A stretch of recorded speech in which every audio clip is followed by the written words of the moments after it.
Welcome to this live webinar, the A to Z of setting up a real estate company in Nigeria. And this session is perfect if you are about to start a real estate company in Nigeria, or you even already have a real estate company in Nigeria. The tips I'm going to be sharing, I'll be talking about three main parts or that you have to pay attention to when you're setting up a real estate company in Nigeria.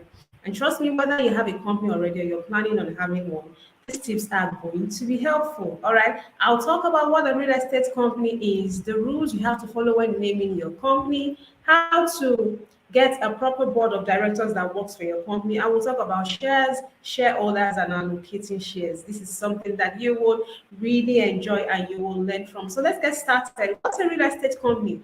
I want us to start with that.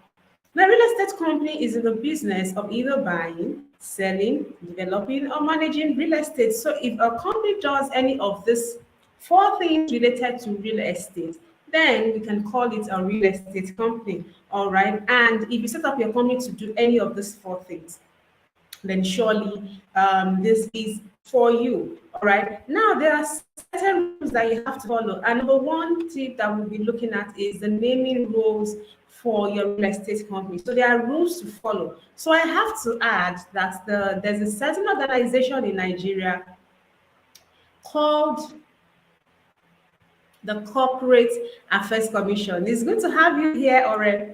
So we have the Corporate Affairs Commission is in charge of registering of business organizations in Nigeria. And we have different types of business organizations. But in today's episode, we're talking about companies and we're talking about a real estate company. I'll leave a link in the description box below and you can check out the other types of business organizations. I've talked about them on this channel a while back.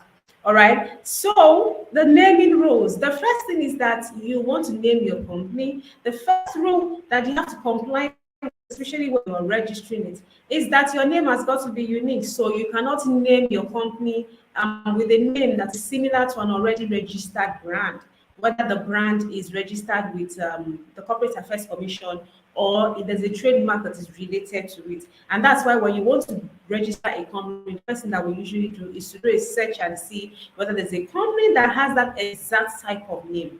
Because one of the essence of registering a company is that you are giving that business organization an identity. All right. Now, when you give birth to a child, in this part of the world, we usually know that the naming ceremony is usually celebrated with so much pomp and pageantry because identity is important. All right, it's the same thing with when you set up a company. The identity is important, and you don't want a case where you have mistaken identity. All right, so it's important. You have to follow that rule.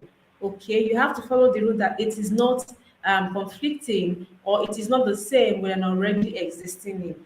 Another thing that you have to do is that there are certain names that are prohibited that you cannot name your company with. So you have to make sure that you comply with that also. Another thing that you also have to pay attention to is that when you're setting up a real estate company and it's a limited liability company, the name has to have a certain suffix. So the name has to have either limited at the end or LTD. So if you've been hearing maybe the names of different real estate company, Caris Limited. Once you hear that name or you see the name is Caris LTD, liability company. And if you want to know more about what a limited liability company do, I will share the link in the description where I talk about everything you need to know about a limited liability company. All right, so these are the rules you should follow. Now, apart from these rules for the Corporate Affairs Commission, it's also important that you comply with some branding rules. For instance, you don't want to name your company a name that is a tongue twister. You understand? You don't want a name that people cannot pronounce. So that's one thing you want to pay attention to. You also don't want a name. You don't want a name that people are actually wondering what exactly are you doing. All right, it's helpful if you're setting up a company. This rule applies regardless of it doesn't only apply to when you're setting up a real estate company, even any other company. All right, so the name of my law firm, for instance, is Caris Legal Practice. So when you hear it, you hear the legal, you know it's something law related. That's something you also want to do. So if you could have something in the name that gives people an idea once they hear that this is what you do.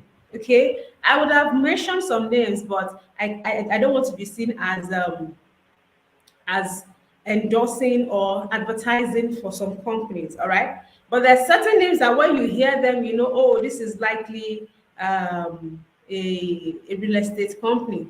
For instance, if Ore starts a real estate company and she names it Ore Properties Limited, once you hear Ore Properties Limited, we immediately know what you are about. And you know, that's very beautiful for branding. So it's very important that you make sure the name is sweet to pronounce, is easy to pronounce, and if you can also follow the branding rules so people know what you are up and about, that is super helpful. So that is that for the naming rules. Now we will be going to the next step, which is super important. And trust me, this is one area where people, when they're setting up companies, they have a lot of questions about shares, about share capital, about shareholders. So let's talk about what exactly is share capital. Now, the share capital is the capital in which you're setting up your company.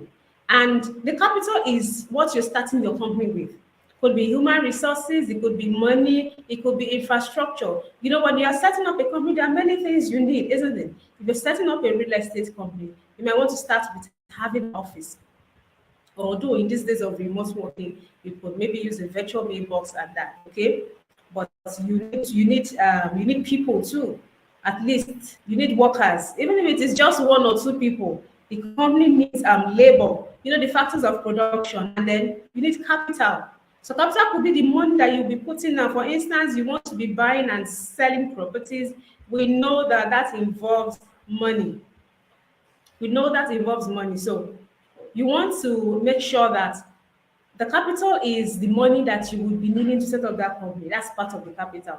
Now, people will often mistake the company, the share capital with the exact amount with which they are setting up a company, and that is not true. So, for instance, you could have your share capital to be 2 million naira, for instance, but the actual amount of capital you're starting your company with could be far more. So the share capital is simply a representation of the capital with which you're setting up the company. So for instance, I set up a business and I register it with 1 million. But the capital we're actually needing to start is 10 million. All right. So whilst the real capital, cash capital, or the value of the capital in cash is 10 million, we set it up with a million share capital. So you have to know how to then do the maths. Now another thing is that when you're setting up a company, the share capital, you can't just decide that, oh, I want to set up a company and you just have registering it with 10,000 share capital. No, it's not a decision you can take on your own because there are rules. So the Corporate Affairs Commission has the different thresholds for share capital. So there are certain type of businesses that you need a certain amount of share capital. But for a real estate company that is into buying, selling, managing, and developing real estate, a million share capital works perfectly fine. If you're setting up a travels and tours company, you need to register with a minimum of 30 million share capital. If you're setting up a company also and you have a foreigner as a director or a shareholder, the company needs to have at least 10 million share capital. So there's a requirement depending on the type of company that you are setting up. But for a real estate company, a million share capital. So I can see a comment here. Some people don't want their name in the company's identity. Yes, certainly. People don't want that. I just use that as an example. Feel free to amend as you wish. All right. Now that's share capital. So what's shares? Shares is like pizza. So, or let me use this paper as an example so that it can be better. Let me get this paper. So let's say that this entire piece of paper represents the shares that we have in the company. And then we divide it into two. So we cut it neatly into two like this. And let's say I and Aureas, we are setting up a company, all right? and we will be having the shares, we'll be having the shares of the company divided between us in equal parts. So we tear the paper into two equal parts. If we were four, and some people will be having more than us, so let's say maybe this is one portion. This is, you can see that this place is bigger than this. So the people who own this will get a larger share of the pie than those who own this. So I'm just trying to let us see like a graphic representation of what shares mean. Now, the share capital is made up of shares. So you can register a company with a share capital of ₦1 million divided into 1 million shares of ₦1 each. So if someone is having 50% of that company, it means they will have 1 million divided into two. That's 500,000 share capital. Then the other party has 500,000 shares. Do we understand? So that's how it works. Now, the people who own the shares are called the shareholders. And you could loosely call them like the owners of the company. So let me take that again. When you own shares in a company, you are a part owner of that company to the extent of the shares you own, once you fulfill the condition for that shares. And you could loosely be called a part owner of that company. So that's one thing about owning shares. Now, shares is property. I have to state that. And I'll tell us why. So a client of mine reach out to me and say, Madam, I registered a company some years back. And although it's really my company, I'm the one running it, I'm the one putting down all the capital, I'm the one also responsible for the day-to-day running of the company and direction of the company. But the time when I registered this company, there was a certain regulation of CAC that you couldn't have a company with just one single shareholder. So I had to bring someone on board, person just here, so I could meet that requirement. But now that has changed, can I remove this person? Can I collect the shares back? And I said, no, sir, you can't do that because shares is like property. If I sell land to you or I sell a house to you, I sell this land to you or this house, it becomes yours. I can't take it back because it's no longer mine. It's the same with shares. So the highest that could happen is to negotiate. Can we buy back these shares? And you agree on the terms, and the person decides to then um, sell to you, or the person decides to give the shares back to the company, whatever time you agree upon. So it's very important that you put a lot of thought into this. And if you're setting up a company and it's a one-man company, for instance, maybe you are the so you're the originator of the company, you're the one putting down everything. You don't necessarily have to just bring another person on board because you have to bear in mind that shares is property. That's very, very important. Another thing about shares is sometimes when you're setting up a company and bootstrapping, the people who would be your shareholders would also be workers in the company. They'll be the employees of the company who would really start the work. Now, we've had instances where two people, three people set up a company and they say, okay, this is what we are contributing to this company. Someone is bringing in capital. Someone says, okay, I'm bringing in my expertise and my competence. I'm going to be working in the company. I'll be handling strategy and marketing. I would be handling operations. And then maybe a few years back, and based on that, they have shares in the company. And maybe a few years down the line, the person maybe gets a better job offer and decides to leave. Now, remember, I said that shares is property. So the company cannot collect the property back. Now, what you can do in instances like this is to have an arrangement, all right, where you don't give out shares all at once. So if, for instance, you've agreed that, okay, the company will be giving you shares, maybe this certain number of shares, if you can work for at least 4 years. So let's say the company will be giving you 40,000 worth of shares if you work for 4 years. What happens is you then divide it and say, so that will be 10,000 shares for every year you work. So that if someone works for 1 year, and at the end they get a better offer and they go, all they are getting is the 10,000 shares for that year. If they work for 2 years, they get 20,000 naira for the 2 years. All right, I hope we understand the rationale behind that. so that you don't have a case where someone is giving all the shares up front and they don't fulfill their own side of the bargain by working up to the number of shares they were supposed to work, and which was the basis for which they were giving those shares in the first place. All right. So that's very important. That's the second very important aspect of setting up a company in Nigeria. I hope this has been helpful. All right, so this is the third one, and I love this so much. Setting up a board of directors that works. So when you're in the process of registering a company, you would be asked to provide shareholders, the share capital, the number of shares, and the directors. Now, you can have a company with just a single director, or you could have more directors. And what do directors do? They act as the brain for the company. They are the ones who sign contracts on behalf of the company. They take decisions on behalf of the company. They could be involved in the day-to-day activities of the company for some certain types of directors. All right. Now, if you're just starting,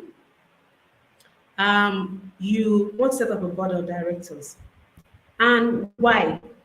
The reason why I would advise that you have a board of directors is because in business there's a whole lot to learn, and just one person might not be able to bring in everything. You cannot be the sole director of the company and you're the only one who is doing strategy, you're doing marketing, you're doing operations, you're providing leadership in all these areas. You can't be good in everything, so that when you have directors you can leverage their knowledge. All right. So you can leverage their knowledge to provide this guidance for your company. So when you are appointing anyone as a director and you're just starting, please ensure that number one, you consider what they are bringing to the table. Number two, they've got to be involved. They've got to be invested in the success of that company. Because if they are not invested, it will be difficult. They won't give their time. You should be able to have frequent board meetings, at least about 3 to 4 board meetings every year. Just a second.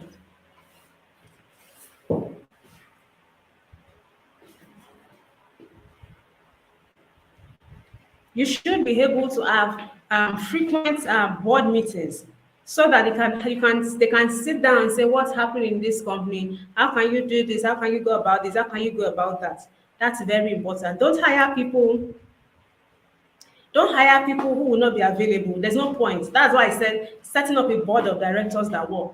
We have people who have boards that are not available. And nowadays that we have virtual meetings and all, you can have a board of directors who are not necessarily in your city or even in your country, because they can have virtual meetings. It's all about providing direction for the company. So don't be the only one doing the brain of the company. Don't be the only one responsible for how the company will run.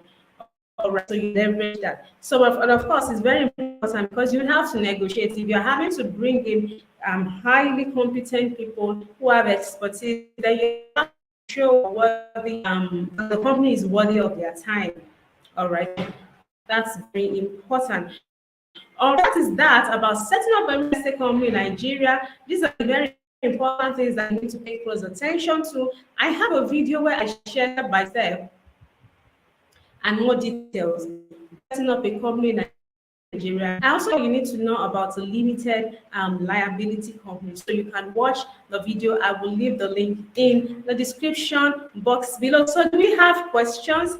This is the time for questions. For those who would be watching the replay of this session, if you have questions, feel free to type them in the comment section below. All right. And if you would want to set up a real estate company in Nigeria, you can contact us. We'll put a link to in the description box.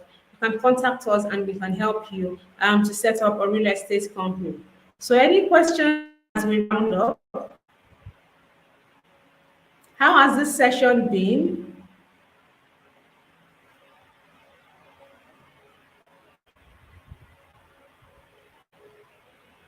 Okay, I guess there are no questions, so we have to go. Thank you so much for joining this session, And I hope to see you soon in the next video. The links are down below. Thank you.